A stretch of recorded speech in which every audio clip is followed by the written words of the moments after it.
Josh, I talked to Coach Kelly a little bit about this week. The idea that still not getting a lot of national love, but that's going to change with these victories. How do you guys stay grounded and understand that this year, especially college football, is wild, and you kind of got to bring it every weekend?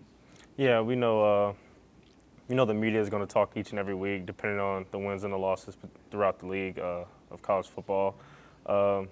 We know that they love you when you're winning and they hate you when you're losing. So we try to stay even keel and just focus on our process and what's gotten us to this point in the season alone. So we're just going to focus on practice each and every day and just keep pushing each other to get better. How much do you look around the SEC and see what Le'Veon's doing?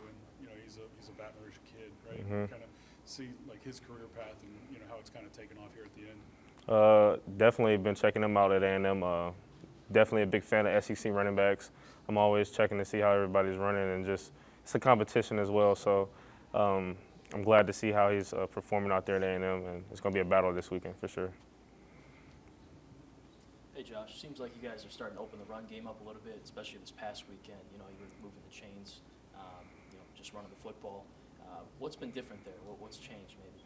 A lot of emphasis on the run game, trying to get more of an identity, not just wanting to throw the ball every single play. We know we have Garrett as a great gunslinger, and he's going to always be an asset for us. But we also want to take some of it off of him and also be able to establish the run early and make the defense play a little bit more even against us.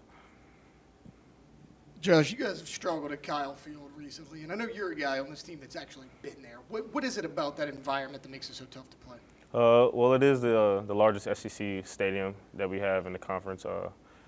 I've been there. I'm being from Houston. I know all about A&M. My little brother went there for a couple years. Just the culture they have, that 12th man, it means a lot to them, and they get really rowdy, a lot of towel waving. So we know going into College Station, we have to come in as a team and put our backs against the wall and burn the ship and really bring it home with us. So we're excited. Burn the ship, I like it. The defense, has gotten so good over the last couple of weeks. Kind of really feels like they're hitting their stride. Do you think about the complete nature of the team now, where you kind of haven't had it for the last year? Do you feel like everything's clicking? Let's just keep powering forward. Yeah, I feel like we've gotten into a real good groove throughout our process and practice, with Coach Kelly really giving us a challenge throughout the weeks, and we've responded really well to it. I think that we just keep sticking and staying consistent to what we've been doing. We'll be successful. We're excited. A&M is stingy against the run. What do you see in them as far as their front and their linebackers? We're looking at their D lineman, which is really stout, really large defensive lineman, can two-gap, play upfield. Linebackers are very smart players, great size, and they run sideline to sideline, so it should be a battle.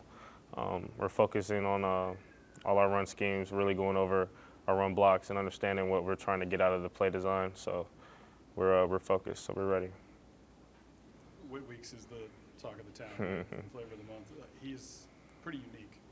I mean, like boyish charm, whatever. I don't know how you would describe it. What's it like being his teammate? He's like effervescent, He just lights up whenever he's talking about football.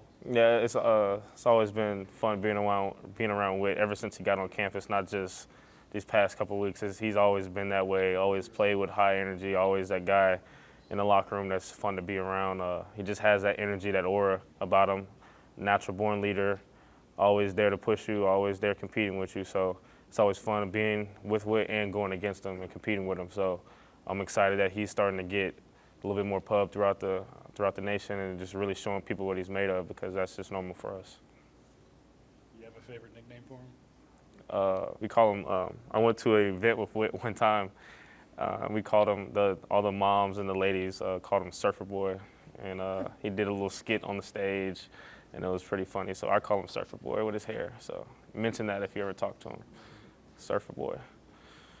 I don't know how much you can provide insight on this, but not to harp on a negative, but there were a decent amount of procedural penalties last game, like false starts, things like that. Mm-hmm. Have you guys kind of figured out what was going on there? Definitely was harped on during our review over the film. Just can't shoot ourselves in the foot. We understand that, and it's self-inflicted injuries to our offensive drive. Coach Sloan really harped on us being focused and really focusing on that this week.